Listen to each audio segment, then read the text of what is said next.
Hey, what's up guys? This is Gian of Gadget Pilipinas. In this video, we'll talk about these two products that OPPO sent over, the OPPO Reno6Z 5G and the OPPO Reno6 5G. As usual, our full review will be posted soon on our website at gadgetpilipinas.net. And this video is more of my first impressions and quick discussion about the specs of these devices. If you're expecting benchmark results and deep dive of gameplay performance, you'll be able to find that on our full review. Well, hello there. Alright, let's get into things you'll find inside the box. The boxes of these devices are almost identical. OPPO Reno6Z 5G's box is a little bigger, but the design is the same. Inside the box, you'll find the phones, a couple of documentations, silicone case, earphones, Type A to Type C cable, and chargers.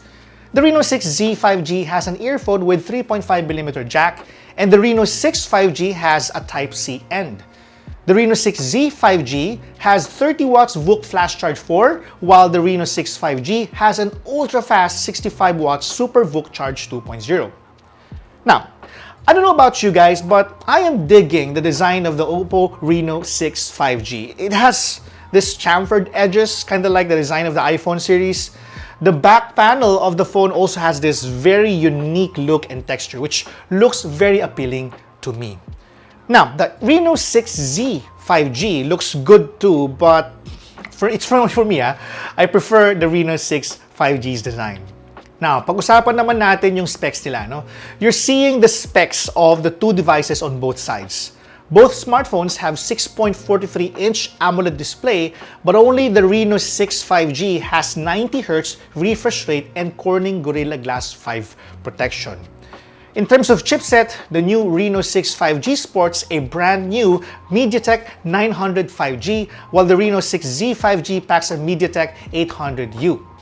Now, both devices have 8 gigs of RAM and 128 gig of internal storage. Now, in terms of camera, they seem to have similar specifications. They've got 64 megapixel camera, 8 megapixel ultra-wide, 2 megapixel macro, and a 32 megapixel wide selfie lens. So, sa mga mahilig mag-selfie dyan, alam nyo na, no? I'll talk more about these cameras later on, so hintay-hintay lang kayo ng konti.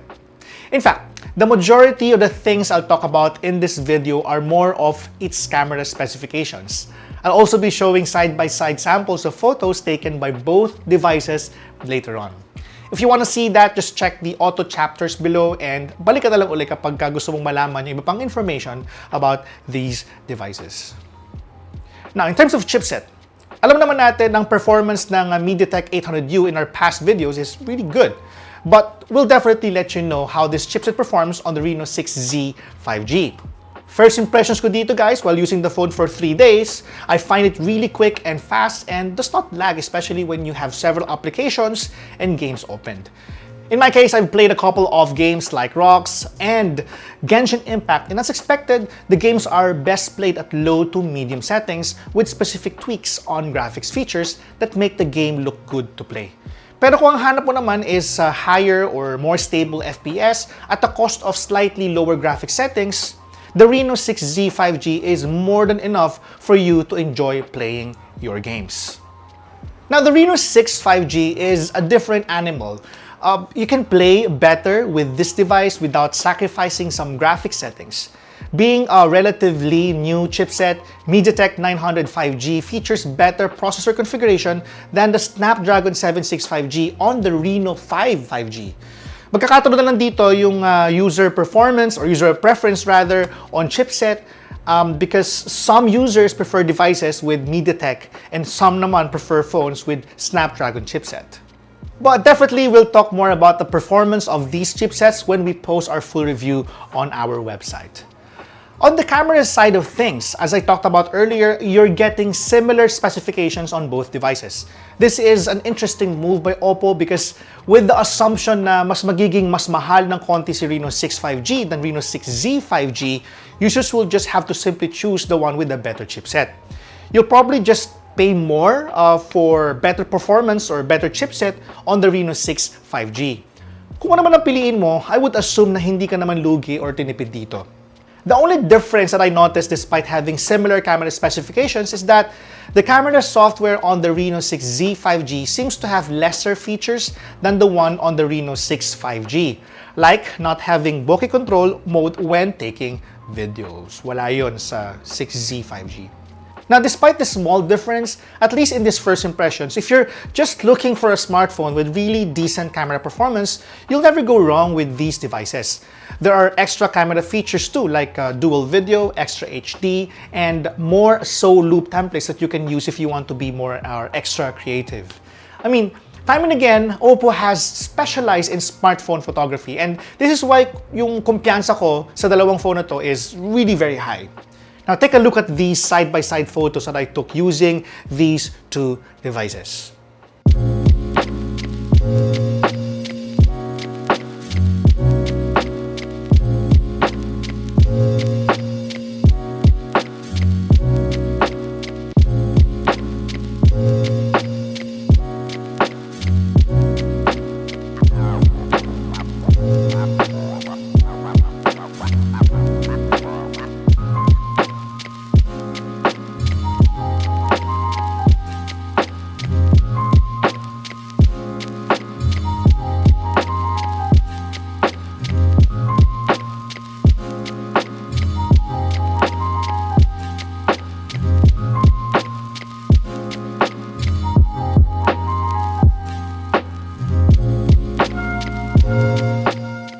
Ito medyo maaga pa, pero in terms of battery, both have 4300 mAh battery, but Reno6 5G has advantage on its charging compatibility. It is compatible with the included 65 watts Super VOOC, while the 6Z 5G is only compatible up to 30 watts VOOC Flash Charge 4. But battery life, charging time, screen time, and temperature will be discussed in our full review. Patikim pa lang yan, and I'm very sure that we'll be able to share more of our thoughts about these smartphones this August. OPPO will also announce the prices of these devices soon, so hintayin natin. OPPO will have a live stream launch on August 6 at 7 p.m. and I hope to see you all there. If you are currently watching this right after August 6, siguro yung presyo niya ay nasa baba na, and you can also check out our full review on our website at gadgetpilipinas.net. This has been Gian of Gadget Pilipinas. Sana nakatulong ito sa mga excited at hinahantay ang dalawang smartphones na to. If you're new to the channel, I would love it if you can subscribe and hit the notification bell for more videos like this. We also have a monthly podcast which is available on Spotify, Google Podcasts, Apple Podcasts, and Anchor. Thank you so much for watching, guys, and I'll see you in the next video. Bye!